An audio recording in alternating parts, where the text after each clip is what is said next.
Hello students, आज हम एक नया चैप्टर स्टार्ट कर रहे हैं और वो है पार्टिकल को हम रेजिस्टिंग मीडियम में पार्टिकल की गति की विवेचना, गति का अध्ययन करेंगे। अब हम प्रतिरोधी, हमारा टॉपिक का नाम है प्रतिरोधी माध्यम में सरल रेखीय गति यानी कि rectilinear motion in a resisting medium. यदि एक पार्टिकल वैक्यूम में मूव कर रहा है तो उसकी गति का कोई रेजिस्टेंस नहीं होता, उसकी गति को कोई नहीं रोकता। लेकिन जब एक पार्टिकल किसी मीडियम में, जैसे जल, वायु, किसी में भी यदि वो गति करता है तो उसकी गति को रोका जाता है, यानी कि प्रतिरोध होता है, यानी कि रेजिस्टेंस होता है। और ज्यों-ज्यों पार्टिकल का वेलोसिटी बढ़ती है त्यों तो रेजिस्टेंस भी बढ़ता है। तो इन जनरल यदि हमारे पास में कोई छोटी मोशन है, तो अल्प गति है, तो हम ये देखते हैं कि जो रेजिस्टेंस है वो वेलोसिटी के प्रोपोर्शनल होता है। और यदि हमारे पास बड़ा वेग है तो प्रतिरोध जो होता है, यानी रेजिस्टेंस जो है, वो वेलोसिटी के स्क्वायर के प्रोपोर्शनल होता है। इससे भी बड़े में हम देखते हैं कि रेजिस्टेंस वेलोसिटी के क्यूब के प्रोपोर्शनल होता है, एंड सो। हम अब सबसे पहले एक जो हमें यूज़ करना है टर्मिनल वेलोसिटी, हम उसको एक बार डिफाइन कर लें। तो जब आज हम रेजिस्टिंग मीडियम में किसी पार्टिकल का मोशन पढ़ेंगे तो हमें एक टर्म काम में आती है, अंततः वेग। इसका मतलब है कि यदि कोई पार्टिकल किसी रेजिस्टिंग मीडियम में ऊपर से नीचे गिर रहा है और किसी पार्टिकल की वेलोसिटी जब इसका एक्सेलरेशन 0 हो, यानी व्हेन इट्स एक्सेलरेशन इज 0, हम जो वेलोसिटी प्राप्त होती है उसको हम कहते हैं टर्मिनल वेलोसिटी या अंतिम वेग या अंततः वेग कहलाती है। अब हम पढ़ने जा रहे हैं vertical motion under resistance proportional to velocity, यानी वेग के समानुपाती प्रतिरोध के अधीन ऊर्ध्वाधर गति।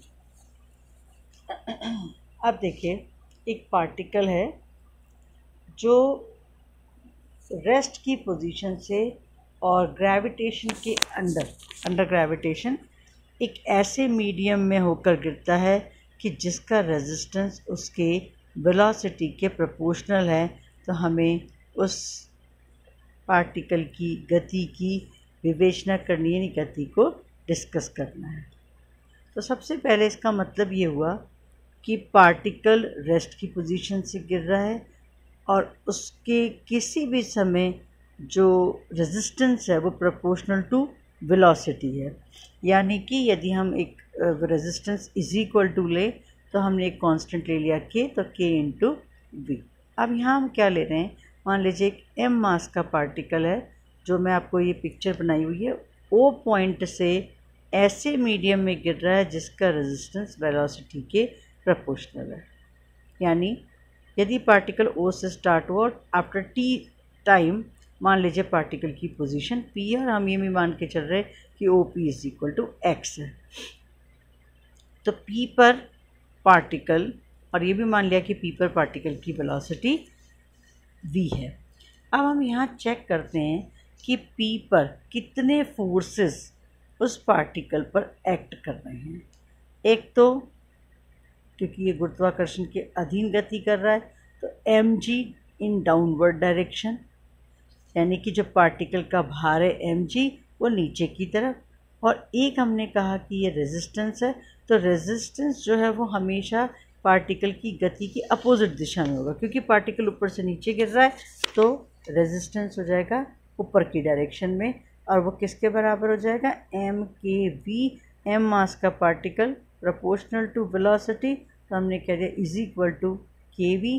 तो m मास के पार्टिकल का प्रतिरोध हो गया m into k into we. इसका मतलब P पॉइंट पर दो तरह के फोर्सेस एक्ट कर रहे हैं, एक तो mg नीचे की तरफ और mkb ऊपर की तरफ। अब किसी समय t पर अपन इसकी इक्वेशन देखें तो अपने न्यूटन के सेकंड रूल्स नियम से m into f is equal m into a is equal to F.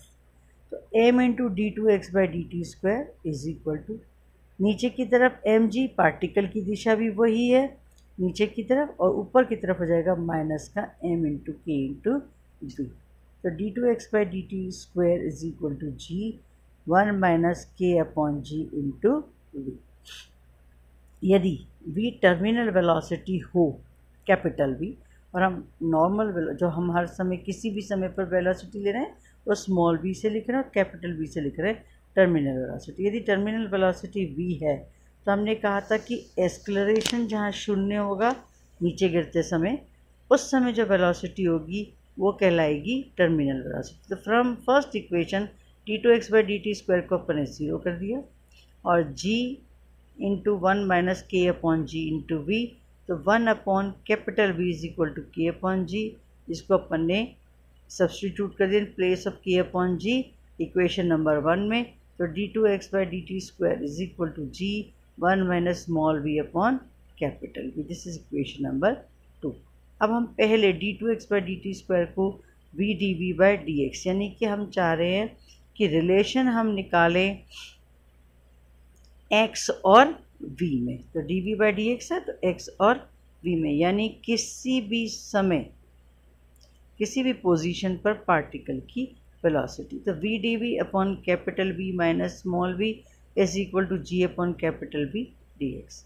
इसको सिंप्लीफाई कर दिया, इंटीग्रेट कर दिया, हमारे पास इक्वेशन आ गई 3 माइनस का v minus v log v minus v is equal to g x upon v plus c. ये constant है, इसे हमें रिमूव करना है। तो हम इनिशियली जानते हैं कि ओ पॉइंट पर जहाँ से पार्टिकल को गिराया था वेलोसिटी तो ज़ीरो होगी, एक्स भी ज़ीरो हो जाएगा। तो c1 की वैल्यू कैलकुलेट हो गई माइनस v लॉग v। इसको सब्सटीट्यूट कर दिया तो हमारे पास x और v में रिलेशन आ गया, यानी पार्टिकल की किसी भी पोजीशन में वेलोसिटी। अब सेकंड इक्वेशन जो थी हमारे पास थी d two x by d t square is equal to g 1 minus v upon v. इसको हमने थोड़ा सा चेंज कर दिया, d v by d t is equal to g into capital V minus small v upon v। अब हम यहाँ रिश्ता जो रिलेशन निकालेंगे वो निकालेंगे किसी भी टाइम पर वेलोसिटी। तो हमने d v by d t लिया, यानी कि एनी टाइम कहीं पर भी हम निकालना चाहें तो पार्टिकल की वेलोसिटी क्या होगी। इसको सिंप्लीफाई किया, d v by d t is equal to कौन सी इक्वेशन से, सेकेंड इक्वेशन से, g into capital V minus v upon capital V। इसको वेरिएबल सेपरेट कर दिए, इंटीग्रेट किया। इनिशियल कंडीशन जब ओ पर particle time t is equal to zero तो पार्टिकल की वेलोसिटी भी जीरो है। तो अपने पास एक रिलेशन आ गया between small v and t। This is equation number 3। अब हम ले रहे हैं इसी को v और t के रिलेशन को, और हमने इक्वेशन दी है इसको c। अब c इक्वेशन से हम v को क्या लिख सकते हैं, d x by d t. यानी अब हम निकालना चाह रहे हैं कि any time distance of the particle from o, जहाँ से कि हम पार्टिकल को गिरा रहे हैं। Integrating x is equal to अपने इक्वेशन नंबर 5 से इंटीग्रेट कर दिया। Initially x is equal to zero, यानी ऊपर x is equal to zero भी और t is equal to zero भी है। सब्सटीट्यूट किया तो हमारे पास आ गया x is equal to v square upon g bracket c minus g t upon v minus 1 plus v into t. तो हमारे पास अब तीन रिलेशन आ गए जिसको मैंने ए बी सी डी से डिनोट किया। ए तो हमारा हो गया relation between x and v, b से हो गया relation between v and t, और अब मैंने डी इक्वेशन से डिनोट किया relation between x and t।